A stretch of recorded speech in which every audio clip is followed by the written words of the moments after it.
Ladies and gentlemen, boys and girls, it's inspirational time. Na leo mgeni wetu jamani, nasema straight out of Mombasani. Anatokea Mombasani, Costa Rica. Tulikuwa tunakuita hivyo wenyewe tukishuko. Costa Rica. Yaani wajikuta Winnie aka Bwire. Mambo vipi? Aka Dida. People love your character. Jina limestiki hilo. Watu wamekupenda sana kwenye kipindi cha Sultana na jina lako hilo la Dida. Asante. I mean, I expected them to hate me. Oh, so you are the person who's taking the man of the show from the lady of the show who anachukiwa sana. So it's actually interesting that they fell in love with me. Kubanisha ndio mambo wanayofanya. Wanaiba mno. Mambo, how are you? It's so nice to see you after such a long time. Yani it's lovely seeing you as well. Unajua watu hawajui tulilelewa pamoja. Ndio kwa ananiambia mwende hapo. Ananiambia mmekulia pesa moja tu. Like we were sijui uko 5-6 years. Imagine our moms were best friends. Yes, walikuwa wanafanya kazi pamoja tu fishes. Wewe wacha niwaambie leo. Niongee wanao ama nisiongee? Wacha mgeni aongee wanao. I'm telling you, mimi nyumba ya kwanza kuona self contained ilikuwa kwa kina Winnie. Sema nyumba iko na choo ndani kila kitu. Na walikuwa wamejiremeza tu hapo. Nakwambia kwa kuna kurembo jamani. Hana wavutie jamani. Ndio makochini kwa hivyo unasema. Makochini huyu. Mama, how is mom Stella jamani? Your dad, well. Even the first journalist, babake namjua. Wasema ndio kuna mjua. Ndio kuna mjua kama journalist wa kwanza.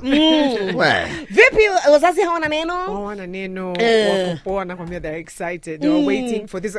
Hiyo ni show ya Mwende. Hiyo ni show because yesterday I was at a different interview and they're like, so hiyo ni Mwende.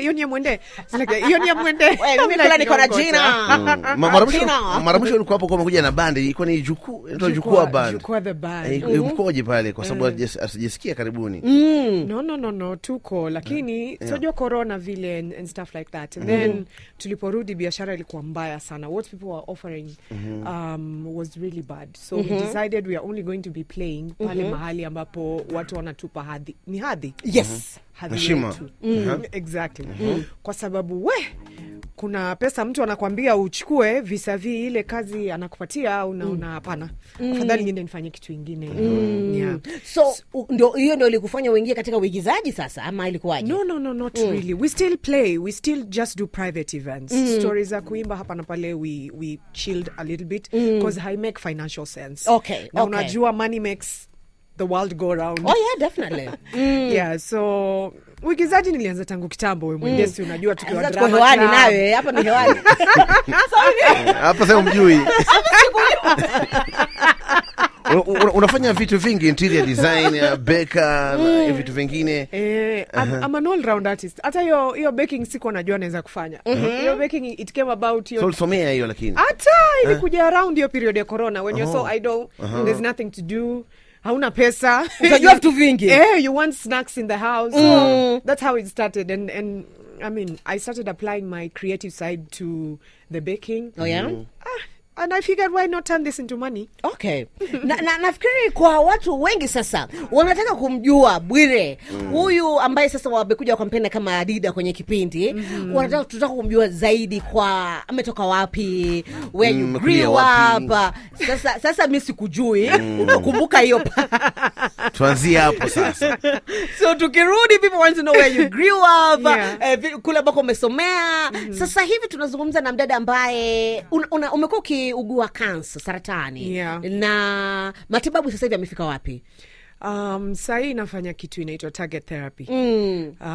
Basically ni unapewa combination of drugs ambazo unameza kila siku ambazo zinajaribu kueliminate hizo cancer cells pole pole. Okay. Wajua chemotherapy ni therapy ambayo inaziua, inazi-attack instantly. But then kuna ile maintenance therapy. So sai mahali nimefikia kitu inaitwa target therapy. Okay. Mwende Mashari here. Bana Clement Reform the ones and twos, tuko naye DJ Bwire na kwenye mjengo pia tuko na mgeni wetu Bwire. Yo Bwire inakupa shida. Ndio muita Dida. Lakini Winnie mimi nacho kitu Winnie mambo ya Bwire ilitoka wapi? Bwire. What you say? Na mmoja ndio domestic naye sana kwenye mtandao pale. Mimi nilikuja ngashtukia kwa mtandao. Ala. Wacha kuona Nasema utotoni ilikuwa ni Winnie. Sio Winnie Wajua, nilikuwa nikiingia Facebook, hizo siku Instagram ilikuwa hajashika sana. Nakwambia kila mahali kuna mtu aitwa Winnie. So I was like, how am I going to make people know that it's me? You want to stand out? I want to stand out. So I said, I'm a jina ambao tulikuwa tunachukia shuleni. Haya ndio tutayatumia. So your second name and my third name. Unajua inamaanisha nini? Which one? Yo Bwire. Bwire inamaanisha evening. Oh, Ndubi. evening. Yes. Ndubi. Ndubi inamaanisha beautiful basket. Basket. Nilijua beautiful girl. Kale kikapu. Kuna basket, okay, unajua alafu Ndubi jina la Kikamba, jina la Kikisi, na Waluya pia tunayo. Sasa kwa Kibaluya there's a very beautiful basket. You kama mshasikia Shimwero. Tuambie leo. Shimwero interwoven mwasikia, si ndio? Lakini sasa other than Shimwero kuna Ndubi. A very beautiful multicolored woven basket. Sijui wazazi wa babangu walifikiria nini wakimpa jina. Lakini majina mazuri, acha tuseme hivyo, acha tuamini hivyo. Sasa Bwire. Now, tell us where you grew up, na maisha ilikuwa namna gani wakati nyinyi una grow up? I grew up in Diani. I went to school at Word of Life Christian Academy. Clemoyo ndio ilikuwa posh school tunaitamani sote. Lakini well. Baadaye Michaela Academy. Then I went to St. Anne's Girls Primary Mumias. Alafu nikamaliza nikaenda Butere Girls. Nikamaliza nikaenda St. Lawrence Colleges, Creamland Campus in Uganda. Nikamaliza nikaenda Makerere University. Nikamaliza nikarudi Kenya. Ndo hapo sasa. Makerere sasa ukoenda kusomea nini sasa? Makerere nisoma kitu inaitwa Bachelor of Arts in Industrial Finance. Lakini timu unakuwa sasa ndoto yako ilikuwa gani? Ndoto yangu ilikuwa kuwa architect. Nikaanguka physics. So ikabidi ndio sisi hesabu tunayojua ni ya hela. Mimi nilijaribu kuingia physics, nikamaliza wiki moja, nikarudi very fast kwa CRA, nikakuwa evangelist. So growing up, wewe ni mtoto wa kipekee ama pale sisi tulikuwa tunakuona wewe peke yako? Because we knew Winnie mtoto wa kipekee yake. Niko peke yangu. You born as mtoto wa kipekee yake. Hiyo imeshapaje maisha yako? Vizuri na vibaya pia. Manake vibaya sahi sina mtu wa kuomba pesa, sina. Oja mtu sema acha nipigie brother wangu mkubwa ama sister yangu mkubwa. Mimi sina mtu wa kuomba pesa, ni mimi na mimi. Pressure ipo. Nisipofanyia wazazi, hawatafanywa na mtu. Were you a spoiled child? No, not at You all. were spoiled. Wewe unamkumbuka Mama Stella wewe? Lakini mamake mkali, babake mkali sana. Mwende tuambie ukweli. Lakini wazazi wake ni wakali, nimekumbuka. Wakali sana. I was not spoiled at all. They gave me everything I needed that they could afford, lakini they didn't spoil me. Kulingana shule ambazo umezitaja inaonekana wewe ulikuwa umetoka katika familia kitajiri kabisa. Siwezi sema kitajiri lakini sio maskini. Mko mkosi yani. Tulikuwa tukosi. Walikuwa wanajitema manake walijinyima. You know sometimes when you're a child huelewi sacrifices that parents make. So wewe unaona tu si kwetu ni wadosi, but then when you grow up and mom and dad tell you the stories, you realize okay, it was a struggle. This is why tulikuwa na gari fulani, then ghafla bin vu imepotea, ghafla bin vu downsize, nyumba fulani mmeenda nyumba ndogo kidogo, you know. As a child huwa una enjoy too, you go with the flow. Huelewi kuwa ni pesa iko na ups and downs. Oh yeah. Shuleni nako ulikuwaje pale? Ulikuwa ni mtu ambaye unashika sana ama uko upo tu average? Shuleni ilikuwa inategemea subjects gani. Sinakwambia sisi ni wale tulianguka hesabu na physics. Hazikuwa zipandi hizo. Kwa English, lakini languages ndio sisi tulikuwa huko kama kuna kitu kama A+ tungekuwa nazo. Nikuulize, wewe ulikuwa unatamani kwa nini wakati una grow up? Architect. I've always wanted to design houses. Sasa nilipofeli nikaingia interior design. By the way, I developed a love for interior design. Nikiingia mahali, that is the one thing I don't struggle with. Naangalia hivi najambia hii speaker ingewekwa pale, ingefanyika hivi, inge move hapa, wangekuwa na more space. It should have looked more beautiful. Yote mnataka kufanya architect kwa nini kiko kinavutia pale? Imagine me sijui, yani I just want to design amechorea watu manyumba zao, their dream houses. Unajua pia kuna wale watu Clemo wanasema ngale kitu ambacho anaangalia hapo nje anakuta kuna mtu kama huyo kwa hiyo area, anaangalia Diani akaona kuna architect mtoto ni So I want us tukirudi because nakumbuka tukiwa wadogo. Sitaki kusema nilikuwa mmoja wao watoto. Mbona amekuja na mtu ambaye tunajuana hivi? Sema tu. Wiri has always been a dark beautiful girl. Tukiwa wadogo nakumbuka kulikuwa na watoto wanakuchokoza kwa sababu mweusi kama jongo. Alafu mweusi kama mjaluo. Sema hivi. Sio. Just clear the air. Mwende wenyewe anakaa mmoja wao. Mwende anakaa mmoja wao kabisa.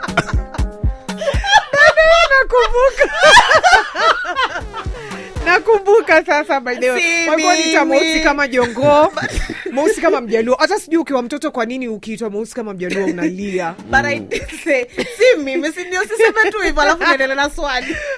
Si mwende. Sawa, thank you. Asante. Shajua ni yeye. Ladies and gentlemen, boys and girls, tuko naye Bwire Ndubi Winfred. Mimi acha niseme Winnie bwana. Jina mbona la kushinda? Wewe usahau kwamba natoka wapi. Jina la kwenu? Ndubi. Ndubi. Hata kuna Wakamba wanalo. Wakamba wa Kisii Waluya. La kushindia vipi? Ufanya research mwenyewe. Haya, tulikuwa tunazungumza. And we were talking about, I had asked you about your childhood. When you were growing up, you were a very dark, beautiful child. Ambapo hapa mara kwa mara kulitokea na bully. Ninio. How did you ilikuwa affect vipi ile kuitwa majina, kufananishwa na vitu? Of course it affected me. It affected me. You know, kids can be the meanest people. Alafu watoto wana ujinga mwingi. Sema ukweli, wajua. Lakini hawajui ujinga wao unasababisha watu wengine kuwa in a state of kujidoubt. Uko kwa state ambayo you're not sure of yourself, you don't like yourself, you end up not liking who you are.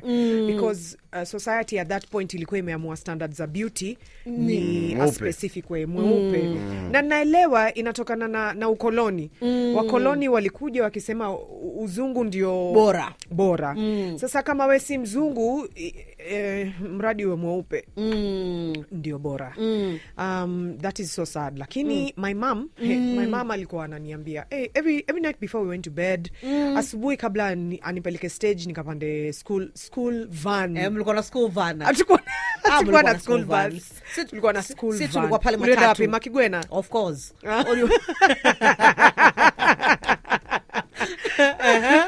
So alikuwa niambia kila siku anikumbusha kuwa I'm pretty. Lakini I remember I used to tell her, "Mom, you're just saying that because you're my mom. Like you're obliged to tell me that because you're my mom. Like if you are not my mom, would you be saying that, you know?" And it used to break her heart. Paka sometimes mabeste zake pia walikuwa ananiambia unaona, but then I would think uni rafiki ya mami, lazima mami amewaambia waniambie. Wewe ni mamangu sasa. Lazima ikuwe mamangu. Lazima niseme hivyo. Alikuwa mamake mwende the mom was my mom's best friend. So ndio ifute ile ya mwanzo. No, mamake alikuwa mmoja wapo kuniambia wewe mtoto uko mrembo. My mother was very she was very sweet. She was very sweet. So did it affect you in your adulthood? Ama hiyo story ilisha tu utotoni sababu mamako alikuwa fun sana. Sasa nilibarikiwa na kifua mtu wangu. Ameamua kuongea wanawa. Tendo nalo.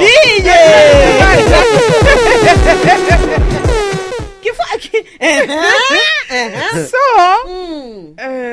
nikawa na notice watu na ni compliment, I like your chest, I like your chest, I like your chest. Madem machali hizo siku tulikuwa tujaanza ku cross openly, you know, so you take it very innocently.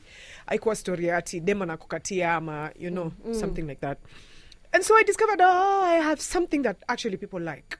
So I started dressing myself in things that would enhance my frontals. Ika boost confidence yangu to the roof. So I was like, sina rangi, lakini niko na kitu kingine yenye mnapenda, nitawaonyesha. So by the way, it boosted my confidence ile mbaya. Nilipofika kampo, nikanotice watu wanaanza kunicompliment, not just for my chest, but for who I look like as a person and who I am on the inside. So I discovered, by the way, maisha ni vile unajibeba. Unaweza kuwa mnono kama Yokozuna, but ukijibeba na ATT, ukijipenda, much people fall in love with you the way you are. I love that. People fall in love with you the way you are. All right. Wewe kwanza ujikubali, ndio watu wakukubali. Campus ulienda kusoma nini? Ulienda Uganda? nilienda kusoma fine art but hii ni industrial fine art, basically na kuexpose kwa all forms of art kisha uchague ni ipi unataka kumejor in. Sababu nilipata hizo taarifa kitu ameenda kusomea Winnie.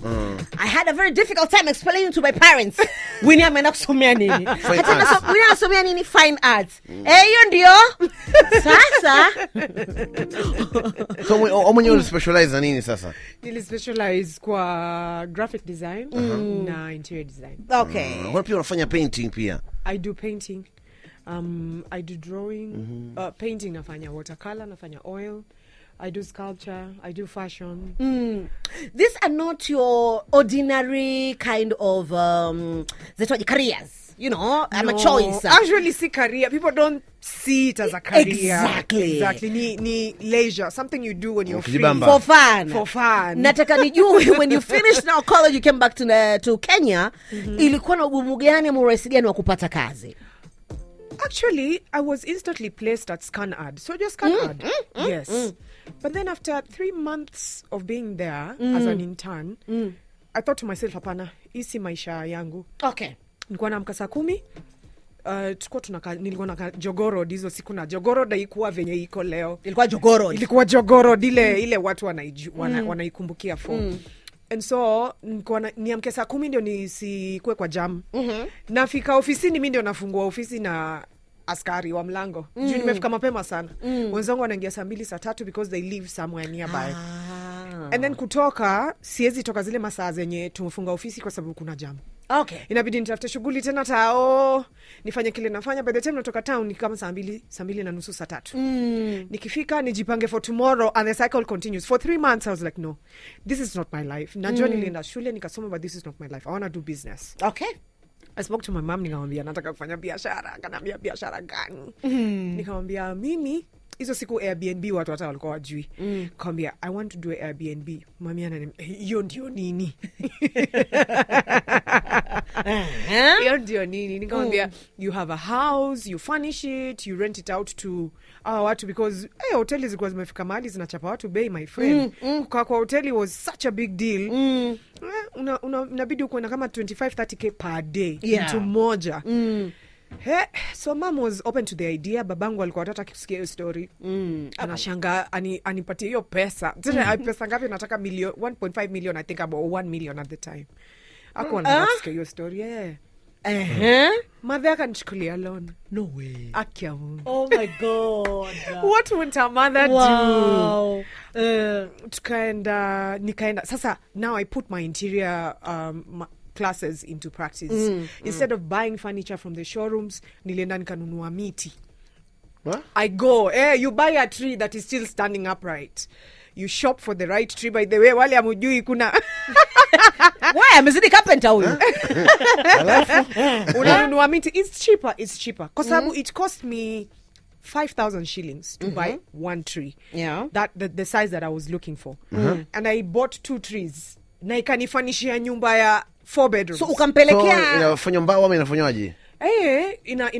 Inafanywa mbao kwanza, inapasuliwa, inafanywa mbao, inabambuliwa, inaanikwa, inakatwa, inaanikwa, inatoa maji, then tunatengeza furniture. Hiyo kazi mingi. Ni kazi nyingi, of course. Yeah. But when you go through the process, you understand how much you save. Okay. So I ended up spending, I think, 500 and something thousand on the project instead of the 1 million. Na nakwambia ningeingia, wacha nisitaje jina. Ama duka makubwa. Yeah. That 1 million hata haingemaliza kufanish Hapo tunaongelea nyumba ngapi? 4 bedroom house. It was a 4 bedroom house. Haingemaliza kufanisha hata living room peke yake. Wateja wakapatikana, my friend. I was charging 30,000 a day. Diani pale. No. Nyali. Walikuwa shahama time hiyo. Nyali. This time Nyali. So it didn't make sense kukuwa na nyumba tu imekaa huko, and then me I was living elsewhere, so I moved into the house. So that became like my very first house.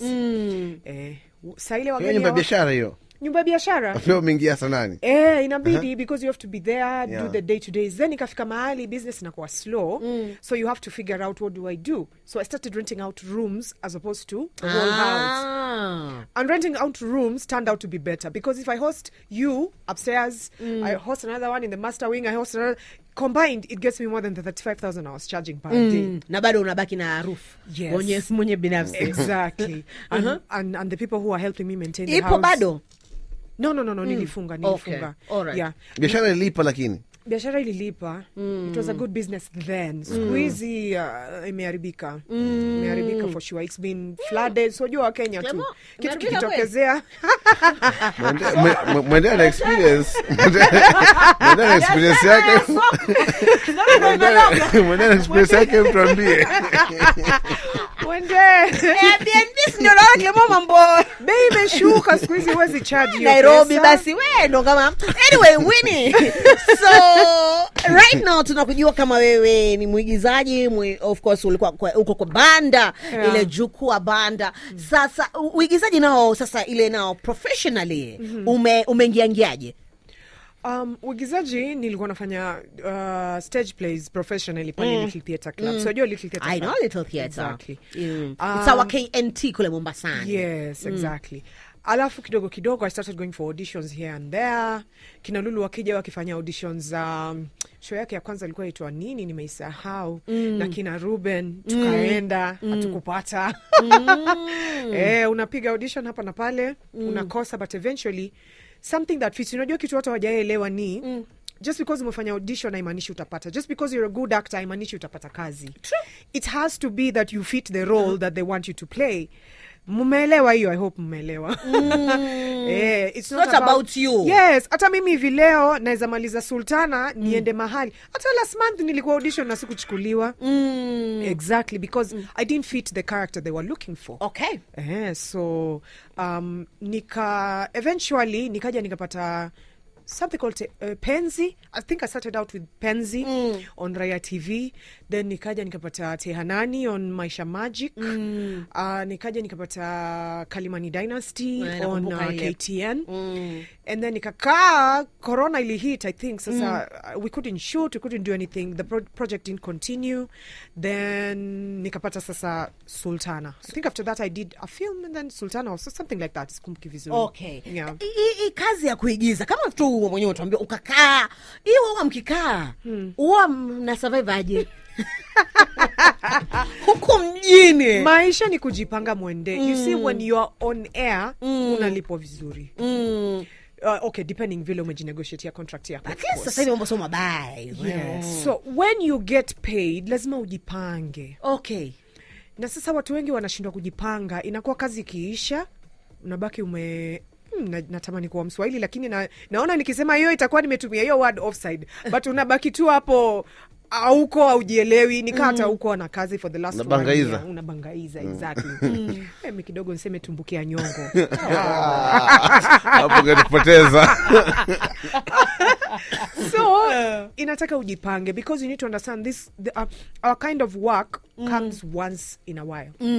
So when it comes, make use of it. Jitengeneze connections. Ili project ikiisha, you still have other avenues of earning. You get. So for me, mali nilikuwa, I was pushing my baking, I was pushing my interior design. Okay. I was pushing my other projects as much as bado naenda auditions by the way. Wajama bado naenda auditions. Okay. So soon enough, Mwenyezi Mungu akijalia, we'll see you on another project. Exactly.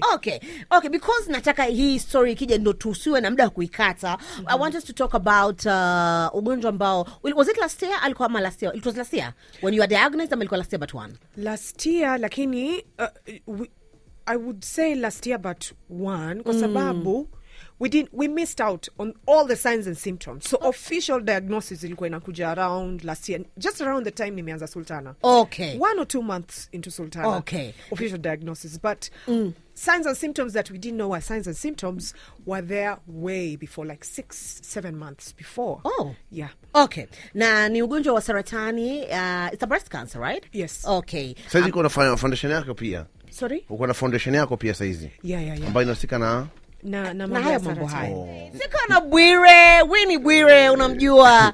Kwenye kipindi labda umekuwa unamfuatilia, actually kipindi kinaendelea. Bado kaendelea. Dida. Sultana ile. Unajulikana kama Dida pale wewe. Kabisa. Kwenye kipindi cha Sultana. So Winnie, nilikuwa nataka tuongee kuhusiana na jinsi ambavyo uligundulika kuwa na ugonjwa wa saratani ambao ni saratani ya Okay, let me say it in English. Breast cancer. Tell me about the events ambazo zili lead kwa kujulikana kwamba unaugua ugonjwa huu. Mimi nilianza, sojua wasichana obviously kila mwezi tuenda mwezini. One time nilipata periods, nikanotice naumwa under my armpit. Okay. Nasikia kama inagonga kama vile jipu ambalo limeiva throbbing. Throbbing, it was throbbing. And I was like, nikishika, at first una assume maybe it's from applying roll-on, vile watu wapata majipu sometimes, then you say, I need to give a break, kama deodorants and stuff. So my arm throbbed throughout the period, ikaisha. So ilipoisha na mimi nikachill, nikasema iyo imeenda. The second month, the same thing happened. Nipata mwezi wangu, the pain came. Okay. And when my mwezi went, the pain went. So I was like, okay, this is weird, but sawa. Mwezi wa 3, mwezi ulija, ulikuja, ulija. Mwezi ulikuja, ukaenda, and the pain stayed.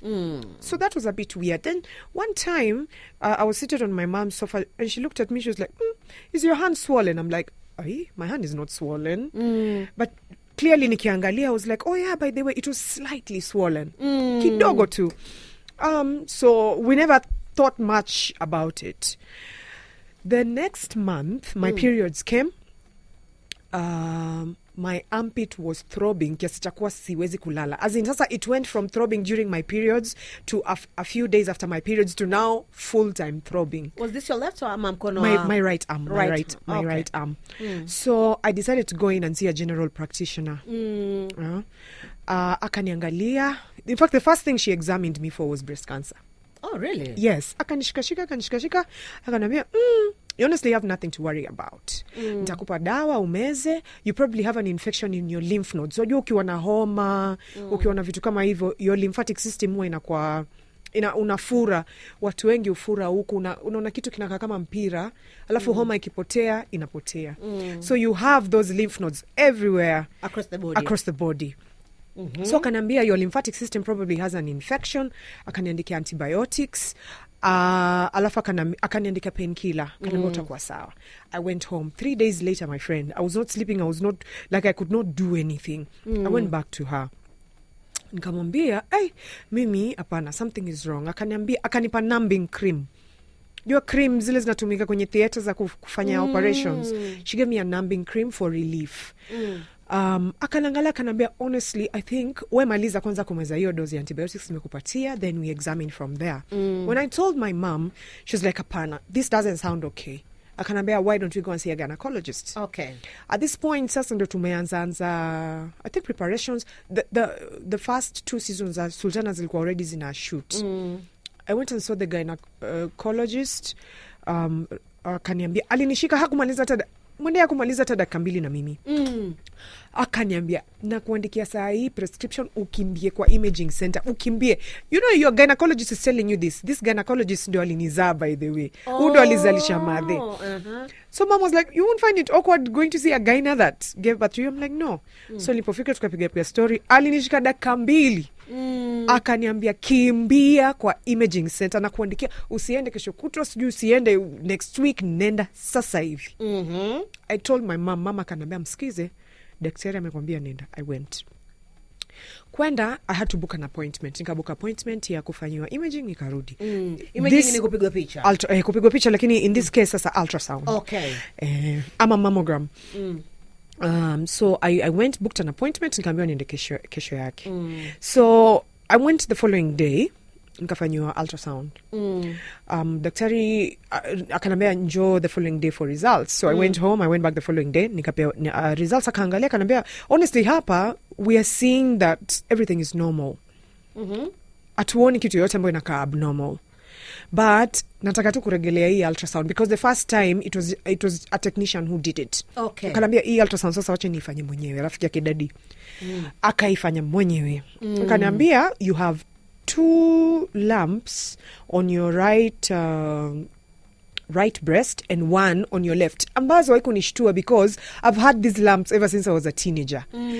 By the way, all of us have lumps. We have wanawake matiti yetu huwa yako na lumps, especially tukiwa tunaelekea mwezini ama ndio tumemaliza periods.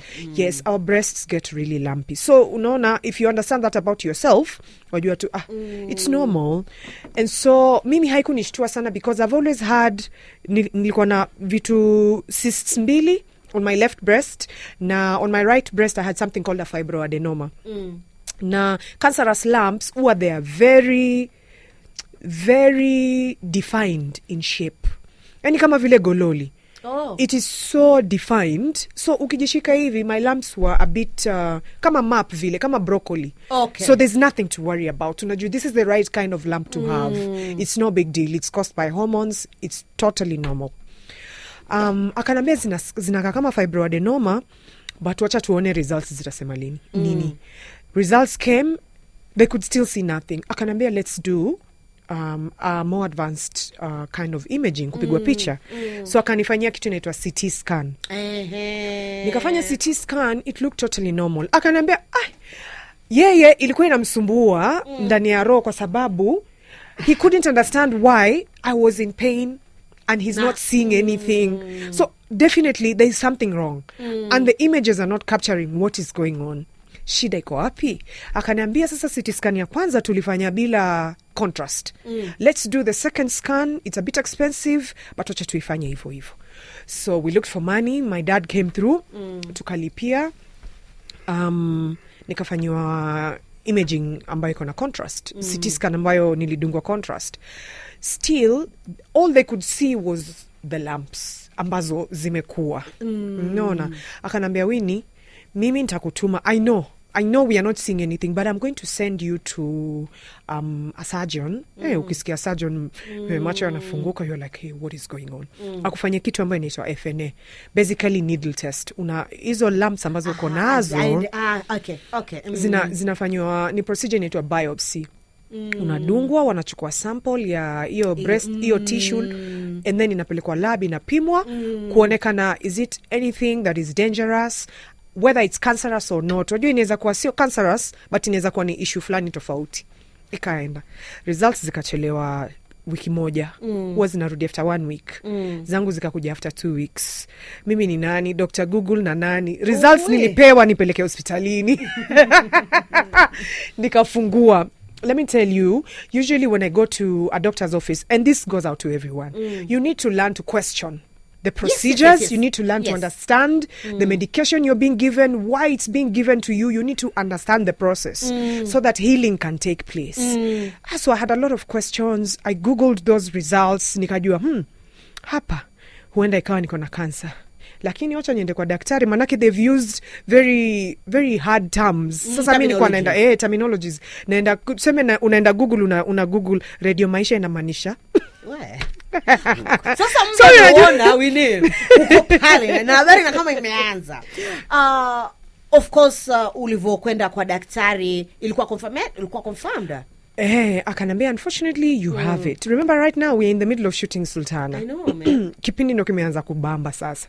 Akanambia, unfortunately you have it. Your treatment options ni tutafanya chemotherapy. Winibira sha Google kuwa nafaa kufanya radiotherapy with the kind of cancer I have, because I have a rare type of breast cancer. It's contained in the milk duct. Ile pipe yenye maziwa ambapo maziwa inapita ya kunyonyesha mtoto. So inaitwa DCIS, ductal carcinoma in situ. Na yangu ni invasive. Invasive means yaweza kutoka kwenye hiyo pipe ya maziwa ika affect surrounding breast tissues, ikakuwa fully blown breast cancer tunayoijua. You get? So the first stages were not so dangerous for me. But the next, if ningeendelea kukaa, it would have spread to the breast, then into the lungs, and then to the rest of my body. So they diagnosed me with stage 4 DCIS, ductal carcinoma in situ. And I was like, where stage 4 mwende? Stage 4 jua stage 4 ni ile mbaya ya kufa ile, yani exactly. Mimi ni nani? Nikajiambia hapana, hiki tu mimi na Mungu wangu. I was so angry for a while, of course. I was so bitter with my God. Sikuwa na understand like why. And then Mungu anajua mimi ndio mtoto wa mamangu na babangu wa kipekee. Msichana wa kipekee. anatakaje, like what was his plan, like nilizaliwa tu nikuje nikufe. I could not convince myself that was it. Nikakataa. So I started going on a mental healing journey before even the physical. Kumbuka the physical bado uende tests, zipelekwe labs, juu wapi South Africa ndio zirudi. So I started on a mental healing. I would wake up in the morning and I would sing songs that would give me life. Kuna song ya Israel Houghton inaitwa nini? God is fighting for us. God is on our side. I will live. I will not die. The resurrection power of Christ alive in me. And I am healed in Jesus' name. Nikawa naimba yo wimbo 24/7. Every time I feel like, oh my God, am I going to die? Naimba. So what I didn't know I was doing is I was speaking life. Yes. Daktari aliponiambia sasa inafaa hii matiti ukatwe, tufanye chemo, sijui tufanye nini. Kwanza niambia the tumor is too big, inafaa tufanye chemotherapy, we shrink the tumor, alafu uende ukatwe, alafu ufanye radiotherapy after. Then I'm thinking, doesn't this just sound a recipe for death? Hizo procedure zote on this one body that is already frail. It was so hard for me, Mwende, sita kudanganya. Najua tukiongea tu hivi out loud ina sound to something so simple, your positive vibes. Haikuwa rahisi kabisa. So umekuwa ukiutibu ugonjwa wenyewe kwa mwaka sasa. Yes. Kwa mwaka sasa. Yeah. You did chemo ukamaliza. Yes. Sasa hivi I did diet kwanza. I researched deeply about diet. Nikaacha kula vitu ambavyo vina enhance iyo abnormal multiplication of cells. In this case, vitu ambavyo vimedungwa hormones, those artificial hormones. So hizi kuku zetu za gredi zinadungwa, samaki za pond zinadungwa ili zikue haraka. What people don't know in turn, mwili wako Mungu aliumba ujibalance wenyewe. Kukiwa kumepungua estrogen, mwili unatoa. Kukiwa kumepungua progesterone, mwili unatoa. But what do? We eat all of these things ambazo tumeweka artificial hormones, so your body gets confused. It doesn't know. Manake the hormones are flooded. It doesn't know how to regulate itself. Okay. So my first goal was to rid myself of vitu vyote ambavyo viko na artificial hormones, artificial additives, preservatives, artificial sugars. I went 100% natural. By the time chemo inaingia, it was a bit easier for me. Manake mwili wangu ulikuwa prepared. I'd already gotten rid of the toxins. So chemo ilinipeleka vibaya, lakini si vibaya kama kawaida. Kwa sababu sasa nywele zako zimekuwa, ulikuwa kabisa nywele zimekuwa kipara. Yes. And then nilikuwa nafanya chemo leo, napumzika kesho, naenda kazini kesho yake. So hiyo kwenda kazini pia, it helped my body stay in rhythm. Okay. Exactly. So haikuniweka chini. So hiyo kukua around people, it helped me live my life. Ilinisaidia sana nisikumbuke mimi ni mgonjwa. So I had the will to live, I had the will to fight, and kajiambia ugonjwa mimi ndio nitaiweka chini, haitaniweka chini. Ika change mindset yangu. I started feeding my mind with positive things. Niende online, niangalie video za watoto wakifanya vituko, nicheke. Na niniyo foundation nayo, kwa sababu sasa nataka hapa tumchangie umdada. Nataka tumchangie, unataka kufanya film in very short words. Yes. So sasa we only have 5 minutes. We leave the studio. Let's make use of those 5 minutes. Okay. Dakika hizo 5 tutaka tuongee mawili. You came out recently out of a relationship kama tulivyokuwa tumeona. Yes. Is it something you're freely willing to talk about? No, I'm not free, but I would love to keep that private if you will allow me. Oh, yes, but we can. Yes, let's leave it at Dan and I are really good friends, and we respect each other, and we still work together. We still talk to date. Nice. That's a decision that we sat down and came, agreed to an agreement. Yes. Tuongee kuhusu foundation na tuchange. Mimi nataka kuchanga. Yeah. Sasa hii knowledge yote ambayo nime-collect throughout my cancer journey for the last 1.5 years, I really want to share it with people.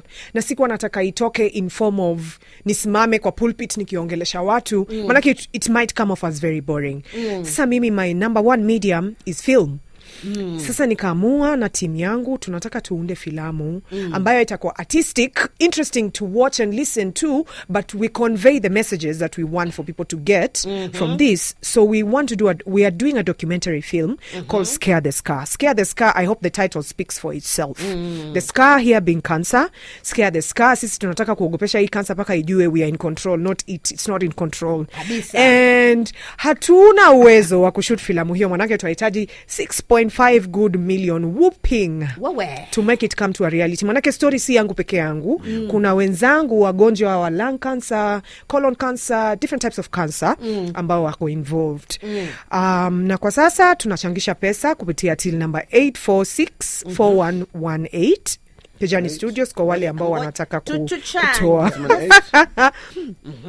Till number ni 84. Tumeingia kwa M-Pesa. M-Pesa. Till number. Jamani 6.5. Kama siweza tu mita moja hapo. Haya, twende till number ni ngapi? Till number ni 846 4118. 4118.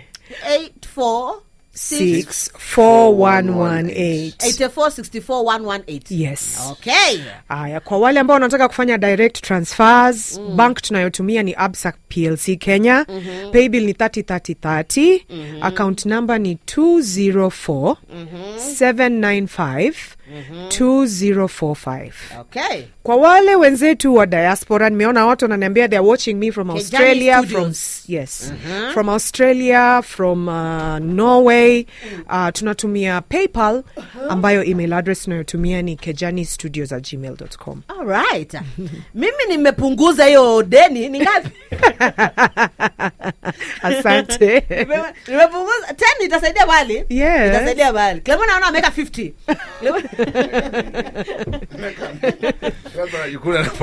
Anapofika by then niko na watu wananichangia shilingi 2, shilingi 3, okay, shilingi 5. It's okay. Ishu inasikizwa na watu milioni 1.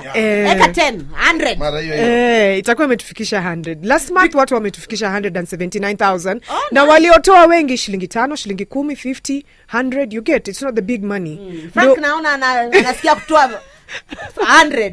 Achana na kamera. Nikumbusha kanisani walikatoa kutoa sadaka wale watu wa vyombo wameshika nini? Pastor alikuwa anambia weka gitaa chini bwana. So we need, my God. But people can also reach out to you. I'm so sure kuna watu salaba wanaugua, you know, cancer. Others are going through the process ya chemo. They would like to reach out to you. Kwa mitandao unapatikana wapi ama wanaweza kufikia vipi? Instagram, Facebook, TikTok, naenda kama Bwire Ndubi. Dida ni fake accounts. Dida ni fake accounts. Those are not me. Zimejaa kabisa. My official accounts naenda na jina zangu official, which is Bwire Ndubi. Okay. It was such an amazing show. Thank you so much kwa kuja. Thank you for having me. Tunakutakia kila laheri. Now we cannot wait to see you cancer free. Yay! Tuko mbele pamoja.